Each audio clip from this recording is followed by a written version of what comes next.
صلاة الله سلام. Assalamualaikum warahmatullahi wabarakatuh.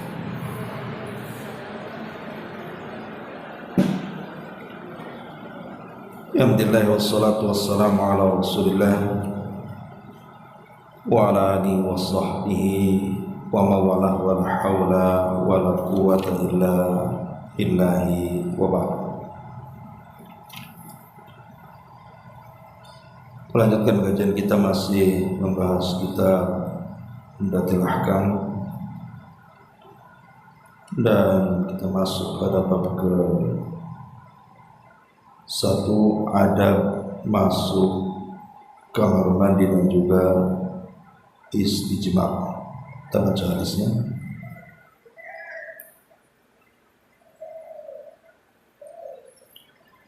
An Anas bin Malik radhiyallahu anhu anna an-nabiy sallallahu alaihi wasallam kana idza dakhala al-khala'a qala Allahumma inni a'udzu bika minal khubuthi wal khaba'is. Dari Anas bin Malik radhiyallahu anhu bahwa Nabi sallallahu alaihi wasallam jika hendak masuk WC atau kamar mandi, beliau berdoa, Allahumma inni a'udzubika minal khubuthi wal khaba'is. Ya Allah, aku berlindung kepadamu dari para syaitan perempuan ataupun syaitan laki-laki.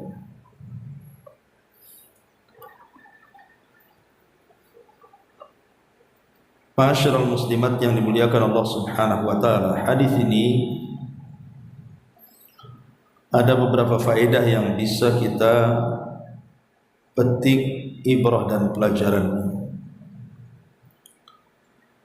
Yang pertama, istihbabu dzikrillahi azza wa jalla. Disunnahkan berzikir dengan zikir yang diajarkan Nabi sallallahu alaihi wasallam ketika hendak masuk ke kamar mandi atau WC. Apa doanya? Allahumma inni a'udzubika minal khubuthi wal khaba'is. Kemudian yang kedua,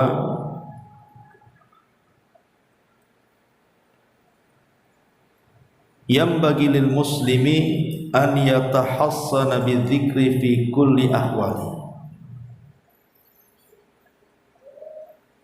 bahwa seyogyanya seorang muslim itu sudah harus menjaga dirinya dari gangguan-gangguan syaitan dengan zikir dalam kondisi apapun. Bukan hanya masuk ke kamar mandi saja, tapi dalam kondisi apapun kita harus menjaga diri dari gangguan syaitan dengan cara berzikir. Kemudian yang ketiga, tentang kesempurnaan Islam. Hadis ini menjelaskan tentang kesempurnaan Islam, bahwa Islam mengajarkan adab-adab dan akhlak sampai kepada masuk kamar mandi. Dan itu juga berdasarkan hadis Salman ketika ditanya oleh seorang Yahudi, wahai Salman, apakah Nabimu mengajarkan segala sesuatu sampai kepada buang hajat? Maka Salman dengan bangganya mengatakan, ajal, ya, yu'allimuna nabiyuna kulla syai'in hatta al-khira'ah, bahwa Nabi kami mengajarkan segala sesuatu sampai kepada urusan jamban. Ini menunjukkan tentang kesempurnaan syariat Islam. Kemudian yang keempat, jami'ul khalqi muftaqiruna ila Allah fi daf'i ma yu'dhihim aw yadhurruhum, bahwa seluruh makhluk Allah Subhanahu wa taala termasuk kita manusia sangat berhajat kepada Allah di dalam mencegah apa yang bisa menyakiti mereka atau yang mendatangkan madarat kepada mereka. Karena kita tahu bahwa kamar mandi itu tempat setan. Bisa saja setan itu menyakiti kita. Bisa saja setan itu mendatangkan madarat kepada kita. Makanya kita ini berhajat kepada Allah untuk meminta perlindungan. Kemudian yang kelima, hirsun Nabi sallallahu alaihi wasallam ala ta'limi ummatihi kullama yanfa'uhum min umuri dinihim wa dunyahum. Bagaimana semangat Nabi sallallahu alaihi wasallam di sini di dalam mengajarkan kepada umatnya apa yang bermanfaat untuk mereka dari urusan dunia dan akhirat mereka. Kemudian juga dalam hadis ini di antara faedahnya adalah yang keenam, taqrirul iman biwujudis syayatin. Bahwa di sini ada penetapan bahwa kita harus betul-betul beriman tentang adanya setan. Jadi setan itu ada. Walaupun kita tidak bisa melihat mereka, tapi kita bisa merasakan keberadaan mereka. Dan itu termasuk akidah ahli sunnah wal jamaah. Kemudian yang terakhir, khuturatus syaitan 'alal muslim. Di sini ada bahaya setan terhadap kita kaum muslimin. Keberadaan setan itu sangat membahayakan kita. Oleh karena itulah maka Nabi sallallahu alaihi wasallam mengajarkan kepada kita tentang al-isti'adzah. Bagaimana kita berlindung kepada Allah dari setan-setan yang terkutuk. Ma'asyiral muslimat yang dimuliakan Allah Subhanahu wa taala. Keberadaan setan itu atau jin-jin yang jahat itu di mana saja banyak. Artinya mereka tersebar di seluruh daratan dunia ini. Tetapi ada tempat-tempat, khususnya dalam rumah atau di luar rumah, di mana keberadaan setan itu lebih banyak dibandingkan di tempat-tempat lainnya. Saya akan sebutkan salah satunya adalah yang pertama di luar dulu ya, di luar rumah dulu baru masuk ke dalam rumah, adalah pasar. Pasar adalah tempat yang paling banyak setan menumpuk di situ. Makanya Nabi Shallallahu Alaihi Wasallam menganggap pasar itu seburuk-buruk tempat. Makanya kita dianjurkan berdoa apabila masuk ke dalam pasar. Dan jangan lama-lama di pasar. Kalau sudah selesai hajat kita, maka pulang, karena di situ tempat berperangnya kita dengan setan. Kemudian yang kedua, tempat-tempat kotor. Makanya kalau seandainya ibu meletakkan tong sampah di depan rumah itu, jangan menunggu menumpuk sampah itu. Karena ada orang-orang yang kemudian membiarkan sampah itu berserak di depan rumah. Alasannya nunggu tukang sampah datang. Nah, kalau tukang sampahnya sebulan sekali datang, dari mana pula numpuk-numpuk di situ. Maka jangan kemudian menumpuk-numpuk kotoran di situ. Karena setan itu paling banyak menumpuk di tempat kotoran. Kemudian juga yang ketiga, tempat-tempat maksiat. Sudah jelas tempat-tempat maksiat, diskotik, lokalisasi, barbar, tempat-tempat judi dan yang semacamnya, maka itu juga setan-setan menumpuk di situ. Karena itu memang tujuan setan untuk menyesatkan anak Adam. Mereka akan berkeliaran di tempat-tempat yang di dalamnya penuh dengan kemaksiatan kepada Allah Azza wa Jalla. Kemudian yang keempat, di lautan. Makanya ibu kalau pulang kampung tidak menggunakan pesawat tetapi memilih jalur lautan, naik kapal dan yang semacamnya, maka banyak-banyaklah ta'awud, karena setan itu lebih banyak di lautan dibandingkan di daratan. Dalilnya adalah karena istana setan itu ada di tengah lautan, di mana iblis itu ketika mengirim tentara-tentaranya untuk menggoda anak Adam yang ada di daratan itu, maka tempat pelepasan pasukan iblis itu dimulai di lautan, karena memang istananya di lautan.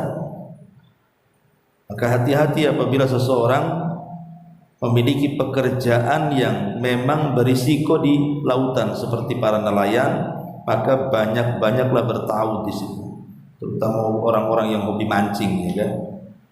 Karena memang setan lebih banyak di lautan dibandingkan di daratan. Ma'asyiral muslimat yang dimuliakan Allah Subhanahu wa taala, dan banyak lagi. Adapun di dalam rumah kita, tentu yang paling banyak menumpuk setan itu adalah di kamar mandi, sebagaimana hadis ini. Jadi hati-hati dengan kamar mandi. Kamar mandi ini tempat bertumpuknya setan. Makanya kenapa kemudian para ulama ketika menasihati kita apabila kita ini masuk ke kamar mandi, maka ada beberapa poin yang harus diperhatikan. Pertama, jangan duduk lama-lama. Kalau kita ini mau buang hajat kecil ataupun buang hajat besar, jangan lama-lama di situ. Karena terkadang ada orang yang kemudian menjadikan kamar mandi itu justru tempat rileks dia. Kadang-kadang dicantik-cantik, ya kan? Kemudian juga tempat mandinya pun dibagus-bagusin. Terkadang merendam seharian di situ. Itu tempat setan itu. Ngapain berlama-lama di situ? Kalau ingin mandi, mandi sekedarnya. Sudah selesai mandi, bersih, keluar. Atau buang hajat, baik kecil ataupun besar, kalau sudah selesai cepat keluar. Jangan sampai kemudian berlama-lama dengan alasan satu, karena yang namanya WC ini tidak sepi daripada najis, namanya buang hajat di situ. Artinya itu tempat najis dan tempat kotoran, dikhawatirkan duduk lama di situ arti takut terkena cipratan najis. Tanpa sadar bahwa najis itu ada di baju atau celana, tiba-tiba kita gunakan untuk sholat, kan masalah jadinya. Kemudian yang kedua, berdasarkan hadis ini bahwa tempat-tempat WC baik di rumah atau di luar ataupun kamar mandi itu memang sarang daripada setan. Sampai-sampai Nabi SAW mengatakan dalam hadis yang lain, inna hadihi al-khusus, sesungguhnya tempat-tempat buang hajat, kata Nabi, inna hadhil khusus muhtadaratun, adalah tempat di mana setan-setan itu akan berdatangan di situ. Fa idza ata ahadukumul khala, jika salah seorang masuk ke kamar mandi ataupun WC, falyaqul, maka katakanlah, Allahumma inni a'udzubika minal khubthi wal khaba'is, ya Allah, aku berlindung kepadamu dari para setan perempuan dan setan laki-laki. Kemudian juga yang ketiga, bila berdiam di lama di WC ini, maksudnya tanpa hajat, ya, tanpa ada keperluan maksudnya. Artinya kalau sudah selesai buang hajatnya, jangan berlama-lama lagi di situ, kan sudah selesai hajatnya. Berarti kalau kemudian menyengaja, kadang-kadang menyanyi pula dalam kamar mandi, bersiul-siul di kamar mandi, ataupun menikmatin bawa handphone, malah kemudian nonton YouTube pula sambil buang hajat, maka kita ini kan di situ sedang membuka aurat masalahnya. Orang ke kamar mandi kan rata-rata buka aurat, ya. Lah ada sebuah hadis dari Muawiyah bin Haidah, dia berkata, "Ya Rasulullah, auratuna ma na'ti minha wa ma nadhar." Rasul, apa yang boleh dan yang tidak tentang kapan kita boleh membuka dan menutup aurat kami. Maka Nabi SAW mengatakan, ihfad aurataka, jagalah auratmu, illa min zaujatika aw ma malakat yamin, kecuali untuk istrimu ataupun budakmu. Faqala, maka dia berkata, ar-rajulu yakunu ma'ar rajuli, jika laki-laki bersama laki-laki boleh enggak memandang aurat? Maka Rasul mengatakan, in istata'ta alla yaraha ahad faf'al, jika tidak ada seseorang yang tidak bisa memandang auratmu, lakukan. Kemudian dia mengatakan, warrajulu yakunu khaliya, bagaimana kalau seseorang itu bersendirian, boleh enggak membuka auratnya? Maka maksudnya tidak ada hajat, tidak ada keperluan membuka aurat, itu maksudnya di sini. Boleh enggak ada orang ini? Umpamanya ibu karena saking panas di rumah, sendirian dalam kamar, kemudian dikunci, buka semuanya karena kepanasan. Maka Nabi SAW mengatakan, fallahu ahaqqu an yustahya min, kepada Allah lah dia harus lebih berhak malu dibandingkan kepada manusia. Sampai kepada bersendirian pun kalau tidak ada hajat jangan buka aurat. Apalagi di kamar mandi lama-lama membuka aurat. Apalagi ketika kemudian masuk ke kamar mandi itu tidak baca doa pula. Maka kita tahu bahwa penghalang antara mata-mata jin dan aurat kita adalah dengan cara isti'adzah. Kalau seseorang tidak isti'adzah, tidak membaca doa ketika masuk kamar mandi, kemudian kita membuka aurat, maka tabir yang menghalangi aurat jin dengan kita itu akan terbuka. Lah disitulah terkadang muncul kemudian jin-jin yang disebut dengan jinnul asyik. Jinnul asyik itu kata para ulama, jin-jin yang jatuh cinta dengan kita karena selalu menampakkan aurat di mata mereka, dan kalau sudah jatuh cinta maka mereka sulit melepaskan kita dan akan terus menjerumuskan kita, naudzubillah. Dan memang secara hukum pun para ulama mengatakan bahwa lama-lama di kamar mandi itu hukumnya makruh, tidak boleh, kecuali kalau memang ada hajat dan keperluan seperti buang hajat, selesai keluar. Kalau kemudian sudah selesai masih di dalam, maka Ibnu Taimiyah rahimahullah taala mengatakan hukum berdiam diri di situ adalah makruh hukumnya. Nah, ini tempat yang pertama di mana syaitan itu akan menumpuk di situ, di dalam rumah, pertama di kamar mandi. Kemudian yang kedua, di kamar yang tidak dihuni. Umpamanya ibu ini punya rumah, kamarnya 4. Mungkin kamar 1 tempat ibu dan suami, kemudian kamar 1 untuk anak-anak, kemudian kamar 1 untuk tamu, kemudian kamar 1 kosong untuk gudang atau apa gitu ya. Maka Nabi SAW mengatakan dalam hadis yang dikeluarkan Imam Muslim, Abi Daud dan yang lainnya dari hadis Jabir bin Abdullah radhiyallahu anhu, kata Nabi SAW, firashun lirrajuli wa firashun li ahlihi wath-thalith lidh-dhaifi war-rabi' lisyaitan. Kata Nabi SAW, kalau kita punya 4 kamar, kamar pertama untuk keluarga, suami istri, kamar yang kedua untuk anak-anaknya, kamar ketiga untuk tamunya, dan kamar keempat untuk setan. Dari sini kalau ibu punya kamar kosong tidak pernah dihuni, maka setan akan menumpuk di situ. Lalu bagaimana solusinya? Kata para ulama, sering-seringlah dibersihkan. Karena setan itu menumpuk di tempat kotor. Sebab kalau kamar itu, ya walaupun gudang, Bu, anggaplah ibu gunakan gudang di dalam rumah itu kan, tetap harus dibersihkan. tetap harus dibersihkan. Dan kalau ibu bisa, gunakanlah kamar yang kosong itu tempat musolah umpamanya, tempat ibu sholat di situ, ya, supaya ada zikrullah, ada zikir kepada di dalamnya kan.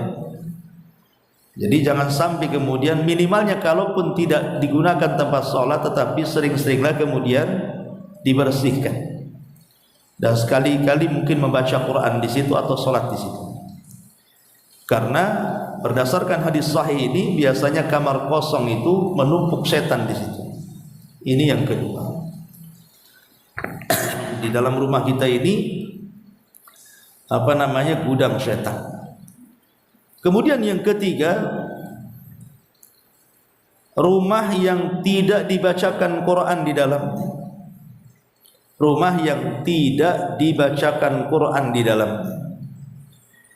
Nabi SAW ketika menjelaskan tentang fadilah keutamaan membaca surah Al-Baqarah, apa kata Nabi SAW? Al-baitul ladzi la tuqra fihi suratul Baqarati. Jadi rumah yang di dalamnya tidak dibacakan surah Al-Baqarah, maka rumah itu akan senantiasa didatangi syaitan. Maka sesiapa yang membaca surah Al-Baqarah, Rasul katakan tanfiru anhu syayatin, maka setan-setan akan lari. Maka iqra'u al-baqarati, iqra'ul baqarata fa inna akhdaha barakah wa inna tarkaha khasrah wa la tastati'uhal batalah. Kata Rasul, bacalah Al-Baqarah karena mengambilnya sebuah keberkahan, meninggalkannya sebuah kerugian, dan setan-setan tidak akan berani kepada orang yang membacanya. Maka secara umum baca Al-Quran, secara khusus baca surah Al-Baqarah, karena rumah yang tidak dibacakan Al-Quran di dalamnya, maka setan akan ngumpul di situ. Ini yang ketiga. Kemudian yang keempat, rumah yang di situ ada gambar. Rumah yang di situ ada gambar, maksudnya gambar di sini atau patung yang sifatnya bernyawa. Makanya saya sarankan Bu, kalau ibu di rumah itu jangan memajang foto-foto keluarga. Cukuplah foto keluarga itu letakkan di album, kalau memang itu untuk nostalgia kan itu ya. Kemudian taruh di lemari. Jadi sekali-kali saja kita ambil, kita tengok. Gak perlu dipajang-pajang di tembok-tembok, di ruang tamu, di ruang tengah, di kamar, gak perlu Bu, kayak presiden aja. Jadi taruh di album, letakkan di lemari kalau harus gitu ya. Gak perlu kemudian, kecuali mungkin gambar-gambar itu tidak bernyawa, seperti gambar pohon, gambar gunung-gunung, lautan-lautan, lukisan pemandangan. Saya kira lebih cantik lagi, lebih elok lagi rumah itu kalau ada lukisan-lukisan pemandangan dibandingkan foto keluarga. Ya. Apalagi foto-foto itu orang yang sudah meninggal, nanti terkenang lagi, teringat lagi, sedih lagi akhirnya kan. Maka setan tidak malaikat rahmat kata para ulama. Jadi malaikat-malaikat itu tidak akan masuk ke dalam rumah yang di dalamnya ada gambar. Jadi malaikat rahmat tidak akan masuk ke rumah yang di dalamnya ada gambar. Ulama mengatakan ketika memberikan komentar la tadkhulul malaikatu baitan fihi suratun. Jadi Rasul bersabda malaikat tidak akan masuk ke rumah yang di dalamnya ada gambar. Lah ketika malaikat-malaikat rahmat itu enggan masuk ke dalam rumah yang di situ ada gambar yang bernyawa atau ada patung-patung, maka kebalikannya setan akan masuk di dalamnya. Karena malaikat tidak masuk, berarti yang masuk setan di situ. Ya. Makanya kalau bisa gambar-gambar keluarga dari sekarang copot, letakkan di album saja, sudah taruh di lemari. tidak usah dipajang-pajang. Ataupun kalau ada patung-patung itu ya, berhala-berhala, maka jangan ada berhala dalam rumah. Termasuk juga yang kelima adalah rumah yang dipelihara anjing di dalamnya. Karena ada itu sekarang nih anjing-anjing lucu kayak kucing tuh, Bu. Karena ada orang melihara anjing kecil itu ya, bahkan lebih kecil daripada kucing pula. Kadang-kadang menghabiskan biaya banyak itu untuk perawatannya. Sudah dunia rugi karena perawatannya tidak sedikit, akhirat lebih rugi lagi karena di situ rumah yang ada anjingnya, maksudnya bukan karena anjing berburu ataupun untuk menjaga ternak, kebun, rumah. Memang dia hanya untuk dirawat kayak halayaknya kucing gitu ya, dikasih makan, dirawat.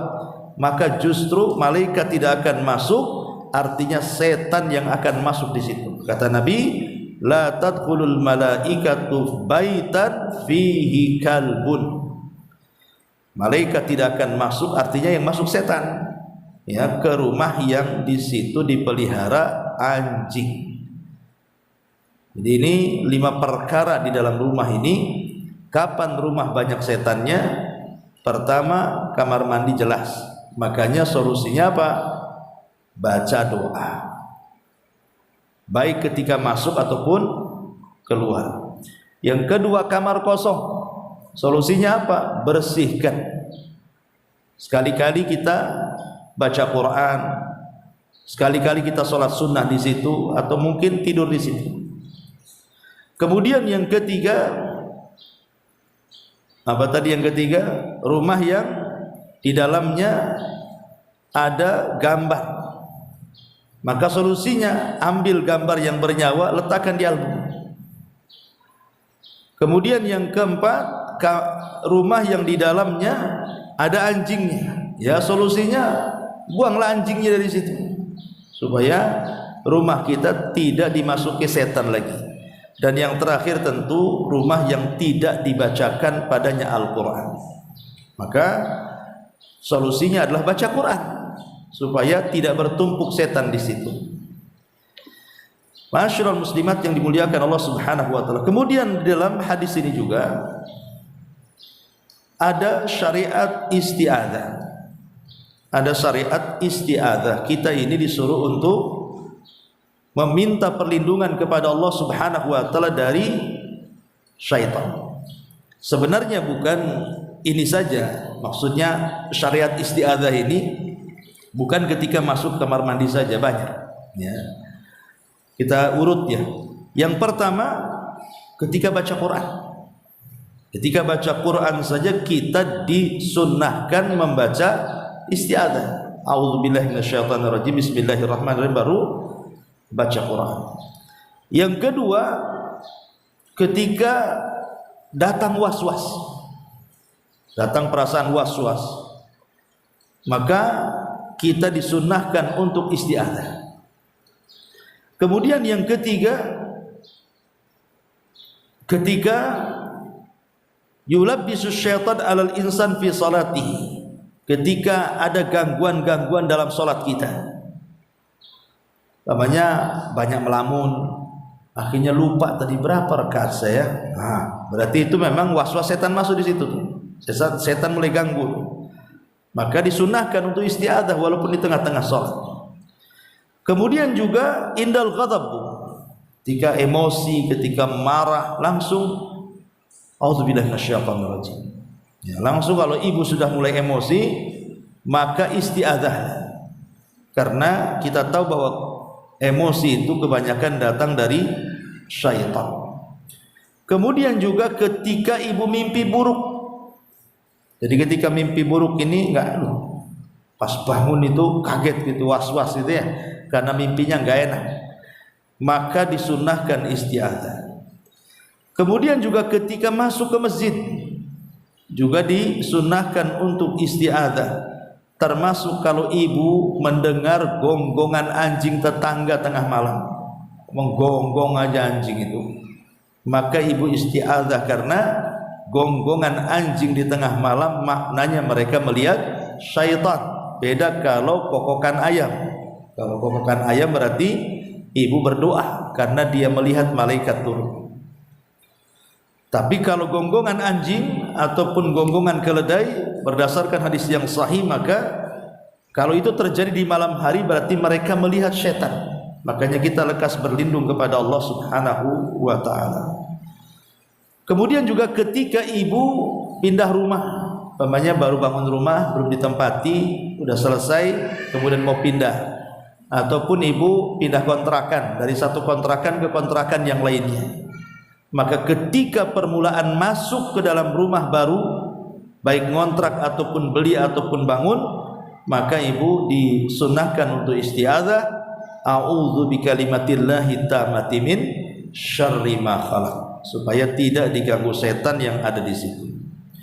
Kemudian juga disunnahkan ketika manusia mengalami sakit, tiba-tiba kok sakit perut, kok sakit lehernya, kok sakit kakinya, lututnya, tiba-tiba saja, ya kan ada tuh, atau kok saya nggak ngapa-ngapain kok sakit kali pinggang nih, atau lutut ini, atau apa gitu ya. Maka kata Nabi Shallallahu Alaihi Wasallam, letakkan tangan di tempat yang sakit secara tiba-tiba itu, kemudian membaca Bismillahis 3 kali, Bismillah, Bismillah, Bismillah, gitu ya. Kemudian katakan 7 kali, A'udzu billahi wa qudratihi min syarri ma ajidu wa uhadir. Kemudian juga indas sabahi wal masa wa indan naum, disunnahkan baik pagi, sore ataupun ketika hendak tidur isti'adzah kepada Allah Subhanahu wa ta'ala. Ataupun ketika ibu terperanjat bangun dari tidur, bukan karena mimpi, dah kagetan bahasa kitanya ya, mungkin ada suara ibu terbangun kaget gitu ya, maka itu pun disunnahkan untuk ta'awudz. Ataupun ketika anak-anak, ibu yang punya anak-anak kecil, si bayi itu ya, setahun 2 tahun, nangis saja tengah malam, nggak berhenti-berhenti nangisnya, maka ta'awudlah, jangan-jangan dia digoda oleh syaitan.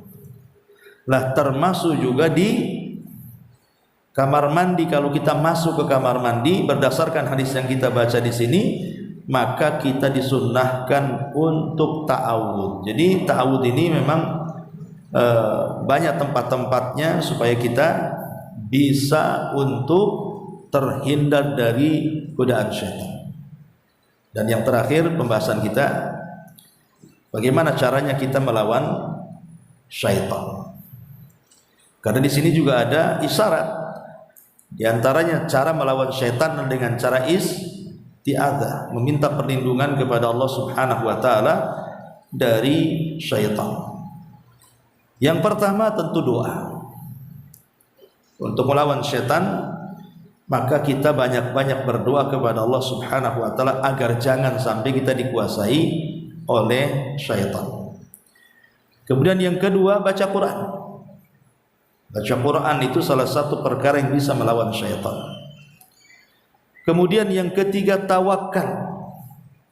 Karena setan itu akan menyusup kepada 2 tempat berdasarkan hadis. Wasyarikhum Al-Quran, wasyarikhum fil amwali wal aulad. Allah berfirman, wasyarikhum, artinya masuklah kalian, berserikatlah kalian wahai setan kepada harta dan anak-anak mereka, maksudnya manusia.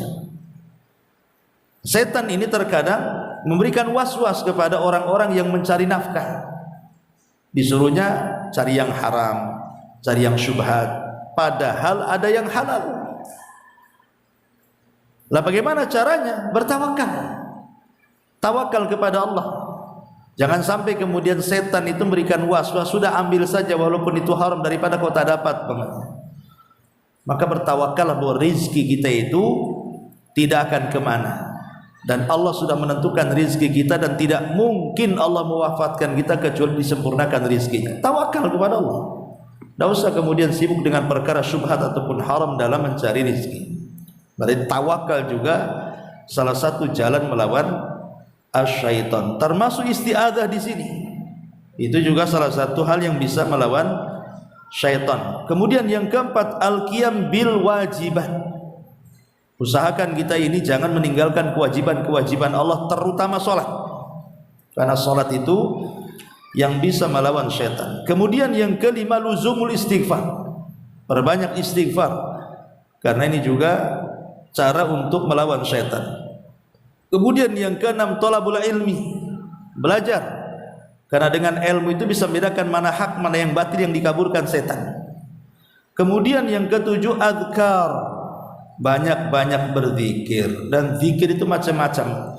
Zikir masuk kamar mandi, keluar kamar mandi, zikir sebelum tidur, selepas tidur, menggunakan pakaian, keluar rumah, dan macam-macam zikir itu. Dan itu yang paling utama tentunya, karena ala bi dzikrillahi tatmainnul qulub. Dengan zikir kepada Allah makin tenang hati kita dan akan sulit setan untuk menggoda kita. Wallahu a'lam. Ini di antara faedah hadis ke-13 dari adab masuk WC dan istijmar. Baik, sampai di sini. Kalau ada yang bertanya silakan.